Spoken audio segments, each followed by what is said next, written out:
નમસ્કાર વિદ્યાર્થી મિત્રો, હું ગોહિલ હિરલ આજના એનિમેટેડ વિડીયો લેક્ચરમાં ફરી એક વખત આપનું સ્વાગત કરું છું. ધોરણ 7 વિષય ગણિતમાં આપણે આગળના લેક્ચરમાં સ્વાધ્યાય 8.3 ના પ્રશ્ન નંબર 1 થી 4 ગણાવેલા. મને આશા છે કે તમને વ્યવસ્થિત રીતે સમજાઈ ગયા હશે અને વ્યવસ્થિત પાકી બુકમાં ગણી નાખેલા હશે.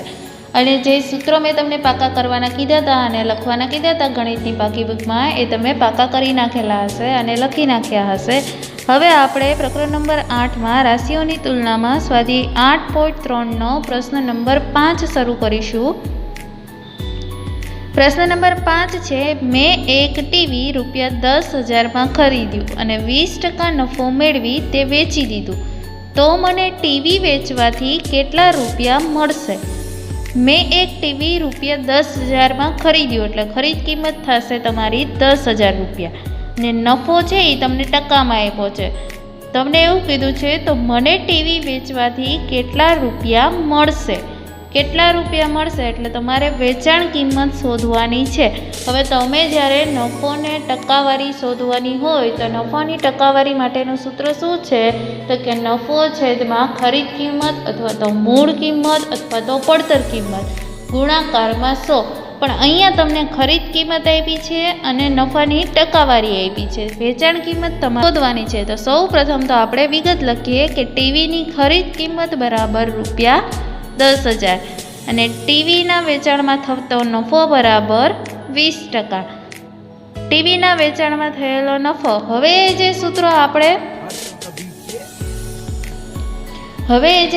નફાનું ટકામાં ફેરવવા માટેનું સૂત્ર છે એ સૂત્ર મુજબ જ આપણે કામ કરીશું. પણ આપણે શું કર્યું, નફો છે એ ટકામાં હતો, એના બરાબર સૂત્ર શું હતું? નફાના છેદમાં ખરીદ કિંમત ગુણાકારમાં 100. તો આપણને ટકામાં જે નફો આપ્યો છે અને રૂપિયામાં શોધવાનો છે, તો એ ખરીદ કિંમત છેદમાં હતી, ક્યાં વહી જશે? સામેની સાઈડ જશે તો ગુણાકારમાં. એટલે નફો ટકામાં ગુણાકારમાં ખરીદ કિંમત. હવે એ જ રીતે સામેની સાઈડ ગુણાકારમાં 100 હતા તો એ 100 ક્યાં જશે? છેદમાં. એટલે ખરીદ કિંમત ગુણાકારમાં નફાના ટકા. ખરીદ કિંમત તમારી 10,000 છે અને નફો છે એ ટકામાં છે એટલે ગુણાકારમાં 20%. તો 10,000 ગુણાકારમાં 20%. ટકાની નિશાની કાઢશો એટલે છેદમાં જશે. અહીંયા આપણે 10,000ના 2 શૂન્ય અને 100ના 2 શૂન્ય ઉડાડી નાખ્યા. વધ્યું શું? તો કે અંશમાં વધે છે 100 ગુણાકારમાં 20 એટલે કેટલા થશે? ₹2,000. તો આપણને નફો મળી ગયો ₹2,000. નફો છે તમારી પાસે રૂપિયામાં, ખરીદ કિંમત એ છે એની ઉપરથી તમને વેચાણ કિંમત મળી જશે. વેચાણ કિંમતનું સૂત્ર મૂકો તો ટીવીની વેચાણ કિંમત બરાબર ખરીદ કિંમત પ્લસ નફો. આ સૂત્ર મેં તમને પાકા કરવાના કીધેલા. તમે જો સૂત્ર યાદ રાખશો તો જ તમે આ દાખલા ગણી શકશો. એના માટે તમારે સૂત્ર પાકા કરવાના રહેશે. વેચાણ કિંમત બરાબર ખરીદ કિંમત પ્લસ નફો. વેચાણ કિંમત તમારે શોધવાની છે. ખરીદ કિંમત આપી છે 10,000 અને નફો મળ્યો તમને 2,000. બંનેનો સરવાળો કરો એટલે જવાબમાં મળશે ₹12,000. તો ટીવીની વેચાણ, તેથી મને ટીવી વેચતા ₹12,000 મળ્યા હોય. એના પછીનો પ્રશ્ન નંબર 7, એમાં પહેલો દાખલો છે, ચોકમાં કેલ્શિયમ, કાર્બન અને ઓક્સિજનનો ગુણોત્તર 10:3:12 છે. તો ચોકમાં કાર્બનની ટકાવારી શોધો. આપણે આગળના લેક્ચરમાં જ્યારે પદોનો ટકાવારીમાં ફેરવવાનું હતું એ રીતે જે દાખલો કર્યો હતો એ જ રીતે તમારે આ દાખલામાં કરવાનું રહેશે. આમાં તમને 3 વસ્તુ આપી છે, કેલ્શિયમ, કાર્બન અને ઓક્સિજન. એનો ગુણોત્તર છે 10:3:12. તો સૌથી પહેલાં શું કરવાનું? તો કે પદોનો સરવાળો કરવાનો.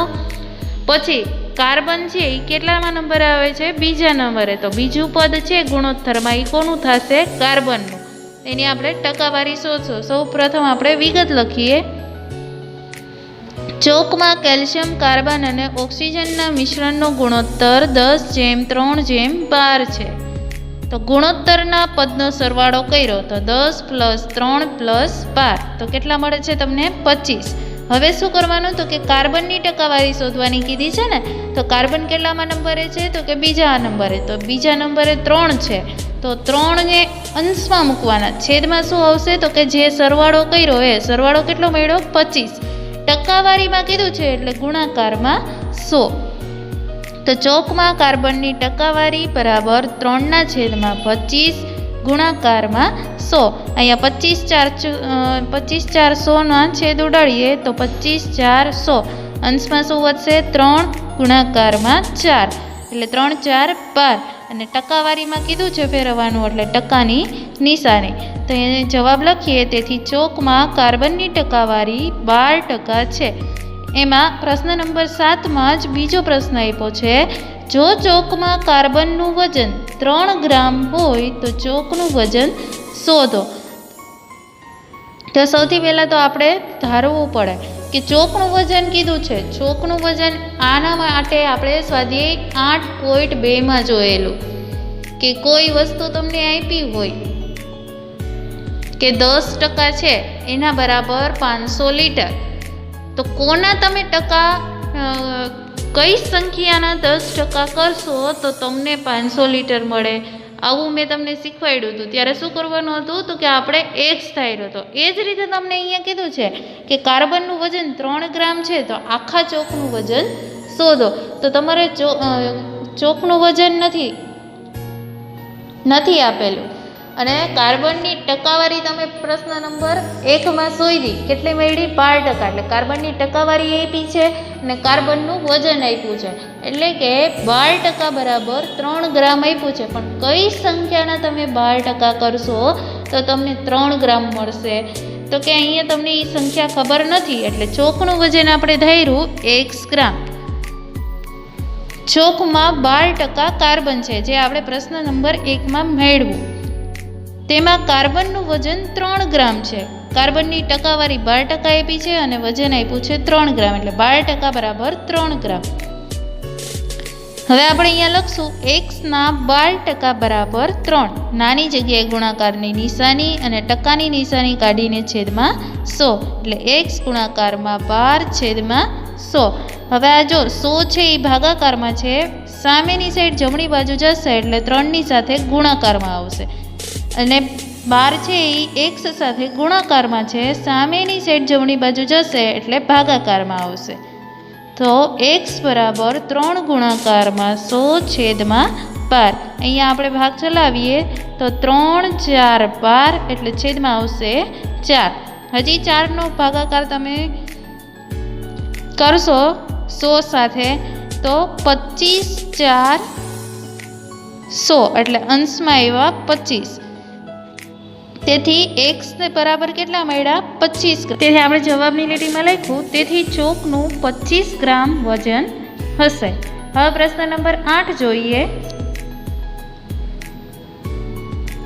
પ્રશ્ન નંબર 8માં કીધું છે અમીના ₹275માં એક પુસ્તક ખરીદે છે એટલે ખરીદ કિંમત થઈ ₹275. 15% નુકસાન વેઠીને વેચે છે. નુકસાન એટલે શું? તો કે ખોટ ટકામાં આપ્યું છે તો તેણે તે પુસ્તક કેટલા રૂપિયામાં વેચ્યું હશે? એટલે વેચાણ કિંમત શોધવાની છે. ખરીદ કિંમત આપી છે, ખોટ ટકામાં આપ્યા છે તો ખોટને તમારે સૌથી પહેલાં રૂપિયામાં ફેરવવાના અને એની ઉપરથી સૂત્ર મૂકીને વેચાણ કિંમત શોધવાની રહેશે. તો અહીંયા આપણે સૌ પ્રથમ વિગત લખીએ. પુસ્તકની ખરીદ કિંમત બરાબર ₹275. ખોટના ટકા નુકસાન કીધું છે એટલે શું થાય? ખોટ જાય એટલે ખોટના ટકા બરાબર 15%. હવે આપણે સૂત્ર મૂકશું ખોટને રૂપિયામાં ફેરવવા માટે. પુસ્તક વેચતા થયેલી ખોટ બરાબર ખરીદ કિંમત ગુણાકારમાં ખોટના ટકા. ખરીદ કિંમત આપણી ₹275 છે અને ખોટના ટકા છે 15%. ટકાની નિશાની કાઢશું એટલે છેદમાં આવશે 100. હવે અહીંયા આપણે છેદ ઉડાડશું. બધાના ભાગ આપણે 5 વડે હલાવીએ તો સૌ પ્રથમ 15નો અને 100નો ભાગ હલાવશું તો છેદમાં આવશે 20 5 100 અને અંશમાં 55 ગુણાકારમાં 5. 20 5 100 અને 55 ગુણાકારમાં 5 એટલે 5 5 કેન્સલ થઈ જશે. હજી અહીંયા છેદમાં 20 છે અને અંશમાં 15 છે તો એનો ભાગ ચલાવશું. 4 5 20 અને 3 5 15 તો 5 5 કેન્સલ થઈ જશે. વધ્યું શું? તો કે 55 ગુણાકારમાં 3/4. હવે ગુણાકાર કરશો એટલે 165 મળશે, છેદમાં આવશે 4 એટલે 165/4. બરાબરની નિશાની કરી અને આપણે ભાગાકાર કર્યો એટલે આપણને મળશે. એ જે તમે ભાગાકાર કરો છો એ તમારે રફકામમાં કરવાનો રહેશે. જવાબ મળશે તમને ₹41.25. આ તમને ખોટ રૂપિયામાં મળી. હવે આપણે વેચાણ કિંમતનું સૂત્ર મૂકવાનું. પુસ્તકની વેચાણ કિંમત બરાબર ખરીદ કિંમતમાંથી ખોટ બાદ કરવાની. એટલે ખરીદ કિંમત ₹275 છે અને ખોટ હમણાં આપણે રૂપિયામાં ફેરવું 41.25. બંનેની બાદબાકી કરશો એટલે જવાબમાં મળશે ₹233.75. તો જવાબમાં લખવાનું. તેથી અમીનાએ પુસ્તક ₹233.75 વેચ્યું હશે. હવે પ્રશ્ન નંબર 9 જોઈએ. પ્રશ્ન નંબર 9 છે, નીચેની રકમનું 3 વર્ષનું વ્યાજ મુદલ શોધો. વ્યાજ મુદલ માટેનું સૂત્ર શું છે? તો કે વ્યાજ પ્લસ મુદલ એટલે તમને મળે વ્યાજ મુદલ. હવે 3 વર્ષનું વ્યાજ મુદલ શોધો અને મુદલ આપ્યું છે તમને ₹1200 અને વાર્ષિક વ્યાજનો દર આપ્યો છે 12%. સાદું વ્યાજ શોધવા માટેનું સૂત્ર શું હતું? તો કે I બરાબર PRD/100. આમાં P કોને કહેશું? તો કે P છે એ પ્રિન્સિપાલ એટલે કે મુદલ. મુદલ એટલે ₹1200. P છે એ 1200. તો આપણે સૌ પ્રથમ વિગત લખી લેવાની એટલે આપણને સૂત્રમાં કિંમત મૂકવાની ખબર પડે. તો મુદલ P બરાબર ₹1200. વ્યાજનો દર ટકામાં છે એટલે R થશે.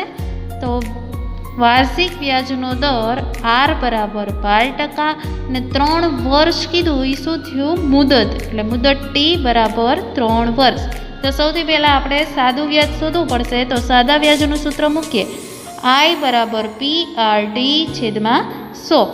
P તમને આપેલું છે, R આપેલું છે અને T પણ આપેલું છે. તો સીધી આપણે સૂત્રમાં કિંમત મૂકીએ. 1200 ગુણાકારમાં 12 ગુણાકારમાં 3/100. હવે તમે એમ કહેશો કે 12% છે તો છેદમાં 100 ન મૂકવા પડે, પણ અહીંયા તમને જે છેદમાં 100 આપેલા છે એ એના માટે જ આપેલા છે એટલે તમારે ફરી એક વખત 100 મૂકવાની જરૂર નથી. તો 1200 ગુણાકારમાં 12 ગુણાકારમાં 3/100. શું કરશું? તો કે 1200ના 2 શૂન્ય અને 100ના 2 શૂન્ય ઉડી જશે.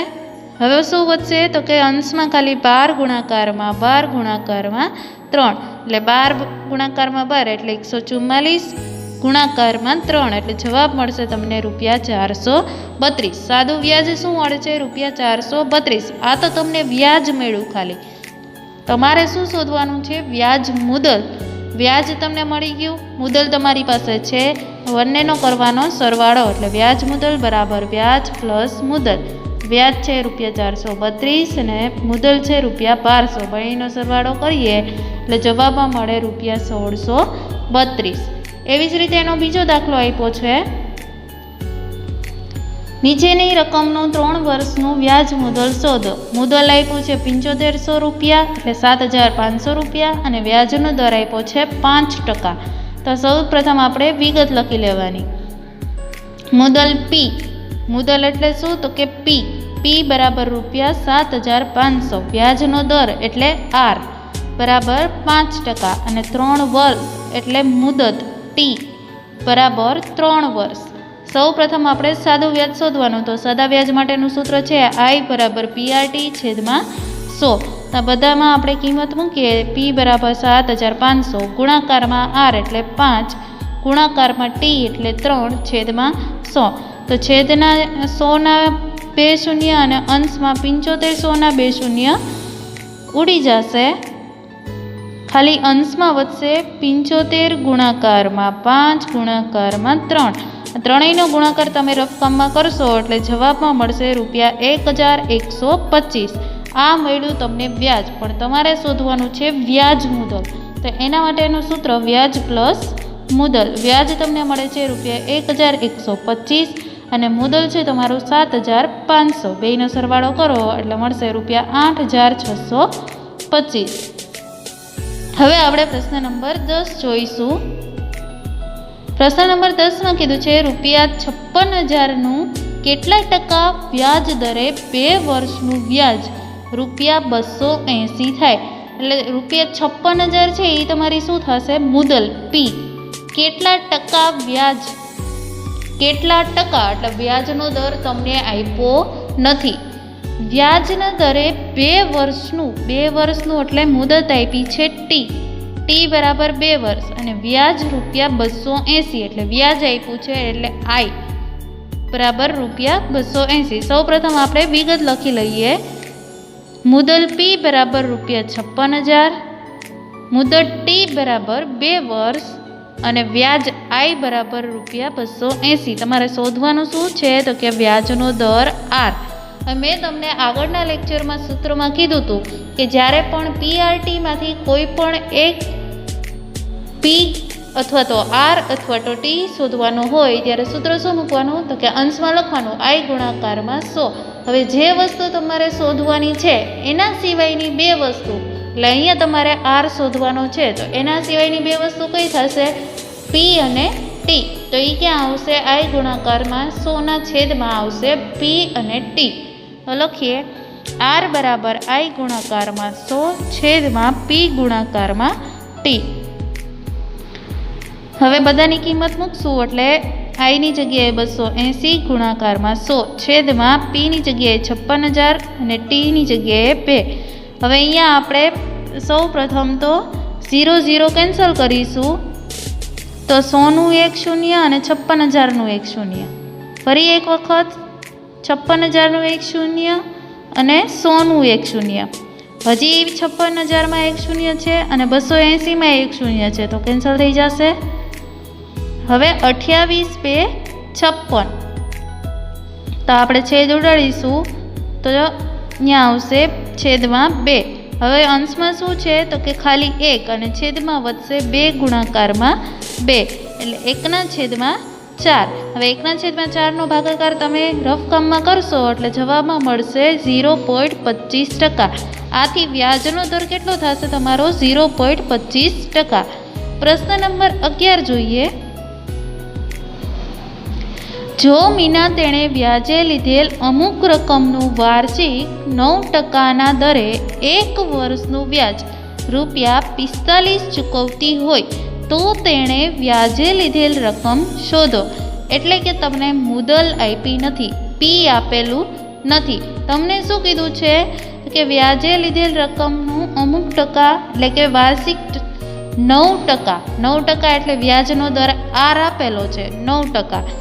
1 વર્ષનું વ્યાજ 1 વર્ષ એટલે એ શું દર્શાવે છે? મુદત ટી બરાબર 1 વર્ષ અને વ્યાજ ₹45 એટલે વ્યાજ એટલે શું તો કે આઈ બરાબર 45. તો આપણે સૌ પ્રથમ વિગત લખી લઈએ આપણી પાસે જેટલું છે એટલું. વ્યાજનો દર આર બરાબર 9%, મુદત ટી બરાબર 1 વર્ષ, વ્યાજ આઈ બરાબર ₹45. તો શોધવાનું શું છે તો કે પી શોધવાનો છે. તો હમણાં જ મેં તમને સૂત્રો યાદ રાખવાનું કીધું હતું કે તમને જ્યારે પણ પીઆરટીમાંથી કોઈ પણ એક વસ્તુ શોધવાની કે તો અંશમાં શું લખી નાખવાનું? પહેલાં આઈ ગુણાકારમાં 100. છેદમાં શું આવશે તો કે જે વસ્તુ શોધવાની છે એના સિવાયની 2 વસ્તુ. તો કે અહીંયા આપણે પી શોધવાનું છે તો એના સિવાયની 2 વસ્તુ કઈ વધી તો કે આર અને ટી. એ 2 ક્યાં આવશે? છેદમાં. તો અહીંયા આપણે સૂત્ર મૂકીએ. પી બરાબર આઈ ગુણાકારમાં 100 આર ગુણાકારમાં ટી. બધામાં કિંમત મૂકી દઈએ તો પી બરાબર આઈની જગ્યાએ 45 ગુણાકારમાં 100 આરની જગ્યાએ 9 અને ટીની જગ્યાએ ગુણાકારમાં 1. હવે અહીંયા 9 × 5 = 45 છેદ ઉડશે. વૈધો શું તો કે અંશમાં 5 ગુણાકારમાં 100 એટલે પી બરાબર 5 ગુણાકારમાં 100. તો પી બરાબર ₹500. મુદલ છે એ હંમેશા રૂપિયામાં હોય એટલે આપણે એકમ લખ્યો ₹500. તેથી મીનાએ વ્યાજે લીધેલ રકમ ₹500 હશે. વિદ્યાર્થી મિત્રો, મને આશા છે કે આજના વિડીયોમાં કરાવેલ પ્રશ્નો 5 થી 11 એ તમને સમજાઈ ગયા હશે. તમારે વ્યવસ્થિત રીતે પાકી બુકમાં ગણી નાખવાના રહેશે. વિદ્યાર્થી મિત્રો, આજના આજના વિડીયો લેક્ચરમાં આપણે પ્રકરણ નંબર 8 પૂર્ણ કરીએ છીએ. આ પ્રકરણના નફો ખોટના અને સાદા વ્યાજના બધા જ સૂત્ર યાદ રાખી લેજો, જેથી કરીને આ પ્રકરણના તમને મુશ્કેલી પડે નહીં. સૂત્ર યાદ હોય તો તમે આસાનીથી દાખલા ગણી શકો.